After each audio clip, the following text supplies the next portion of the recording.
Hi hello friends, welcome back to Media Talks. நான் உங்கள் Mounika. Finally நம்ம எடிட்டர் கிட்ட இருந்துமே அப்டேட்ஸ் கிடச்சாச்சு. ஸோ வெட்னஸ்டே ப்ரோமோ வராமல் இருக்குமா? கண்டிப்பாக ப்ரோமோ வரும். ஆல்ரெடி சண்டே போட்ட ப்ரோமோ எல்லாமே வந்து டெலிகாஸ்ட் ஆகிடுச்சு. நமக்கு ஒரு பிடிஎஸ்மே கிடச்சிருக்கு. அது நான் ப்ரீவியஸ் வீடியோவில் ஷேர் பண்ணியிருக்கேன். மேக்ஸிமம் அது ப்ரோமோ வரது நிறைய பாசிபிள் இருக்குது அப்படின்னு நம்ம சொல்லியிருந்தோம். அதே மாதிரியே கொஞ்ச நேரத்துக்கு முன்னாடி நம்ம வினோத் ப்ரோ இருக்காங்க இல்லையா, எடிட்டர், அவங்களுமே ஒரு அப்டேட் வந்து ஷேர் பண்ணியிருந்தாங்க. இந்த ஒரு போஸ்ட் தான் ஷேர் பண்ணியிருந்தாங்க.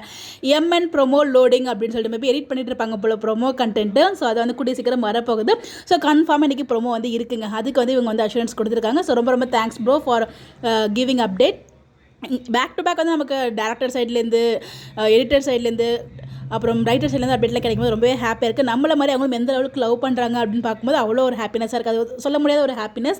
ஸோ கண்டிப்பாக இன்றைக்கி ப்ரோமோ இருக்குது. என்ன ப்ரோமோன்னு சொல்லி உங்களோட கெஸ்ட்டை மறக்காமல் கமெண்ட்டில் ஷேர் பண்ணுங்கள். என்னோட கெஸ்ட் மேபி அந்த நான் பிடிஎஸ் ஷேர் பண்ணியிருந்தேன் இல்லையா, அதுதான் ஏதோ ரிலேட்டடாக வரும்னு நினைக்கிறேன். அது பார்க்க சோகமாக இருக்குது. நமக்கு மேபி பார்க்க சோகமாக இருந்துட்டு ப்ரோமோவில் ஹாப்பியாக இருக்க மாதிரி கூட இருந்திருக்கலாம். தெரியல என்ன சீன்ஸ் வரப்போகுது அப்படின்னு சொல்லிட்டு.